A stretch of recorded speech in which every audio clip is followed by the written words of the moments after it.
röportaj verseniz Kızıltepe'de yakada yapar mı? Hanginizin? Siz saat kaçta geldiniz? Kaçta randevu aldınız? Ben randevuyu ayın 30'unda saat 1'i çeyrek geçe randevu almışım. Evet. Şu an saat 4'e 20 var. Evet. Saat 11'den beri buradayım.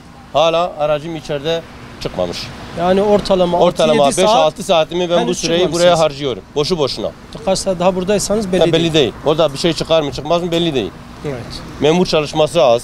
Çalışma sistemleri iyi değil. Kanal durumları nasıl? Kanal durumları bir kanal bazen çalışıyor bazen hiç çalışmıyor. Yeri geldi mi yok efendim işte sistem böyledir. Yok istediğiniz yere şikayet edin. Bu şeyleri de bize söylüyorlar. Evet. Yani ilgilenen yok. Araç muayene istasyonu Mardin'de olması değil de Kızıltepe merkezde olması gerekiyor. Bütün çoğunluk %80 şirketler şu an Kızıltepe'de kurumsal olarak, bölge olarak nüfus sayısına göre burada gelen araçların ne park edecek yerleri var. Çekin arkadaşlar bak. Dışarıda büyük araçlar park ediyor. Küçük araçların park edecek yeri yok. Park sahası yok.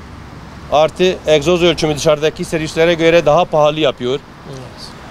Evet. Benzinle LPG'yi burada yapmıyorlar.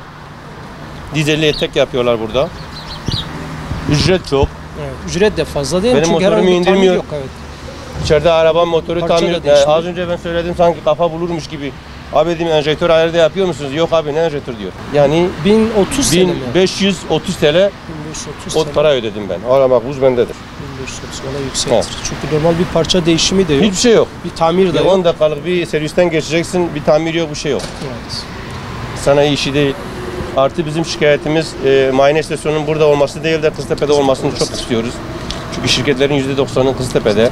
Büyük araçların buraya gelmesi hem sıkıntı hem araç sayısı fazla.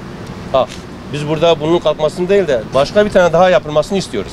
İnşallah sizin bu sesiniz birileri duyar da İnşallah. Bu soruna biz de o umutla müdahale ederler inşallah. İstiyoruz. İnşallah. Benim işim var, gücüm var. 5-6 saatimi burada bir araç muayene istasyonunda geçirmek zamanımı günümü hep geçiyor zaten. Evet. 10 günden önce randevu almışım.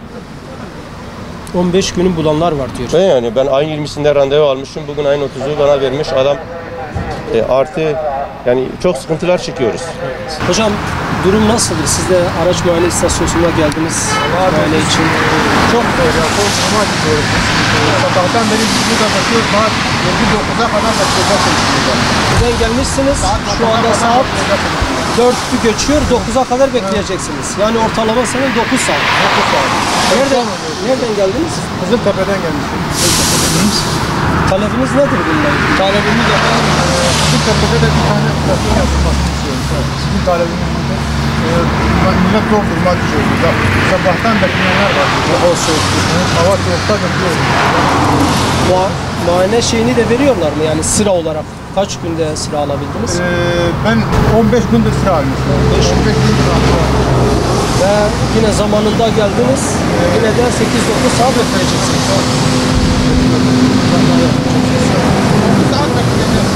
إبراهيم تو ساعات شت اللي ساعات في دوازات إبراهيم واي ساعات بو تشاروني وشاني رانديا مناتي ساعات جيج ناي ملي ويجي جديد ما نجي من نبي بتقولي له شو البدرة نبي أوش نبي رانديا ما بيشوف كذا مقدور دميني بدنا سريع ما كان من دافع رانديا باب زوري له رانديا في ذاكري أو جكاز جديد ما نجي من نبي صاروا سرمادة وصاروا سرماد وقت اللي داروش مرني ومسكنين طلباتك شيء طلبة من قصة بيت شيء نفوس قابلك بره يعني خود کجا مردین بلگا مردین دی دو هاویستاسیون تنه یکی سیبینه یک مردین مرکزی. بله. جبهتونه yani. Bizim kalabalık bayağı kalabalık ya. Aklıca Kızıltepe. Hem Kızıltepe, mesela Kızıltepe gele gelip buraya. İnşallah denge ve her İnşallah Van Diyecek inşallah Kızıltepe çeker hem güç rahat. Hem rahat hem millet rahat. Güç rahat yani. Eyvallah.